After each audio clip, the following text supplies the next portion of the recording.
Paramashivoham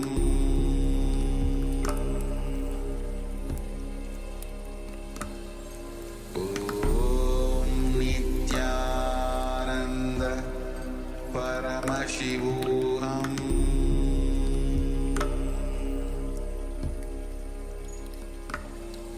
Om Nityananda Paramashivoham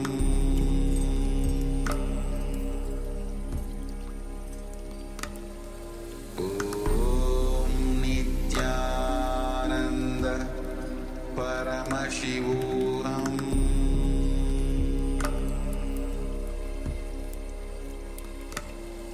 Om Nityananda Paramashivoham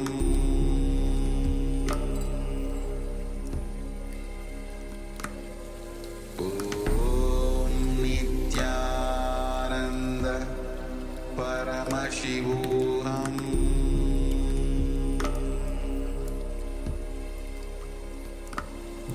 Om Nityananda Paramashivoham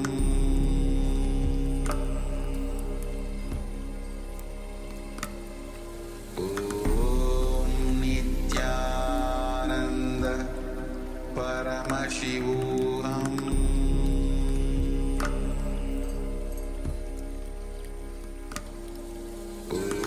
Om Nityananda Paramashivoham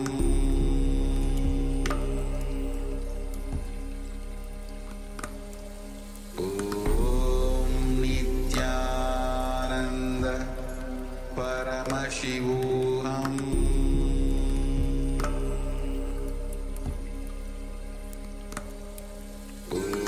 Om Nityananda Paramashivoham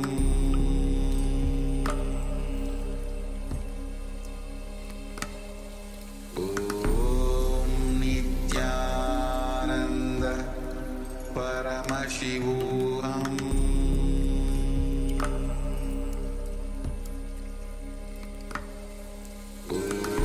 Om Nityananda Paramashivoham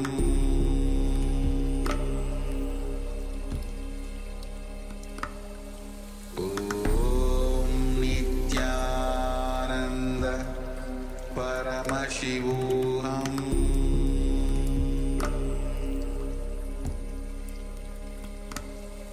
Om Nityananda Paramashivoham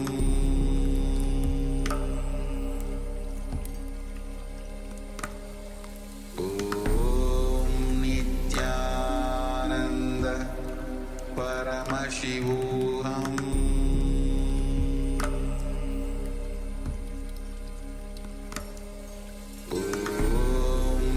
Nityananda Paramashivoham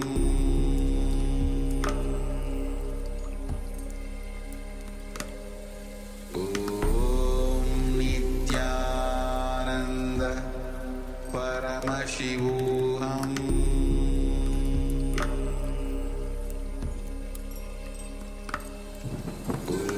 Om Nityananda Paramashivoham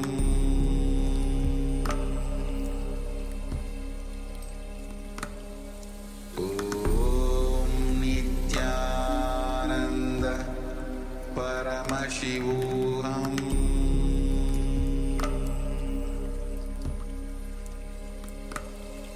Om Nityananda.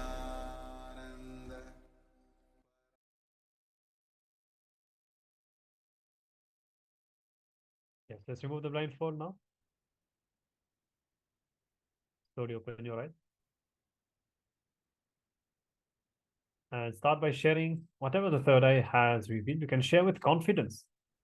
Share with the confidence that Paramashiva has manifested through you, that he has revealed, he has shown whatever was there on the image.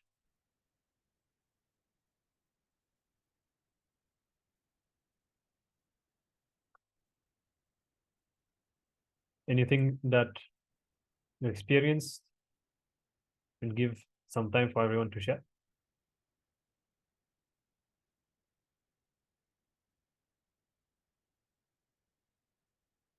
Yes, let's all take a few moments and type down whatever was revealed to you through the third eye for this round of the power manifestation.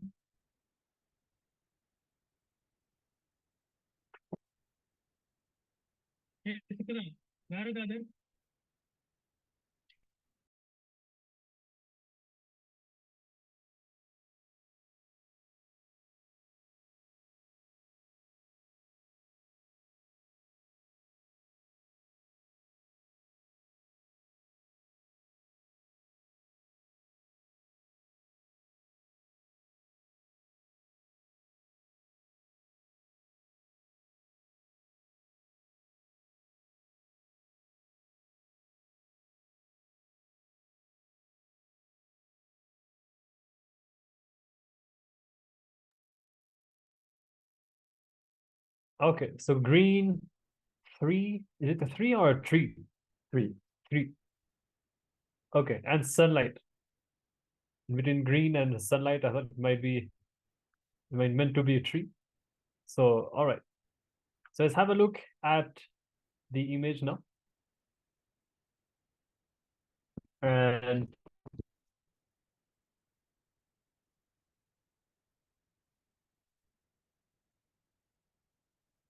yes, you can.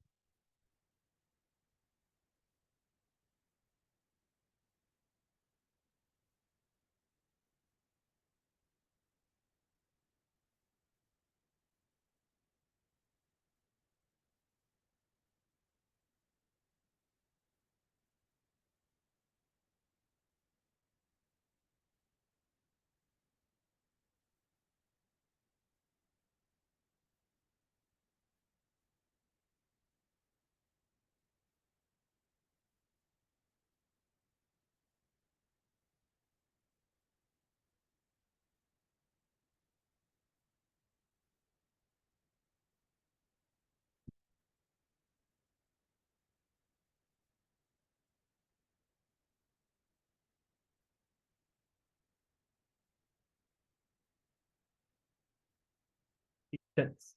Manifest more and more power in every round by time ferocious in the will intention that we are creating, being more and more clear, more and more ferocious in our intention, decision to see the image. Okay, so we're entering into a second round. Let's get ready, and we'll be showing a second image. Now let's decide to see the image as it is. Let's create a conscious intention to see the image as it is. Okay, so you can try to blindfold once more. Cover your eyes, and let's get ready to manifest the power once more. Once your eyes are tied fully, chant the Mahavakyam, connect to Swamiji, and request him to reveal the image as we enter into the second round of the power manifestation. Let's begin. Nityananda Paramashivoham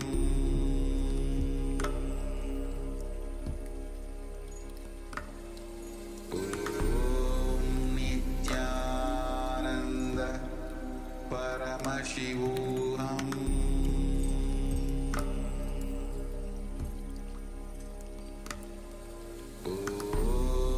Nityananda Paramashivoham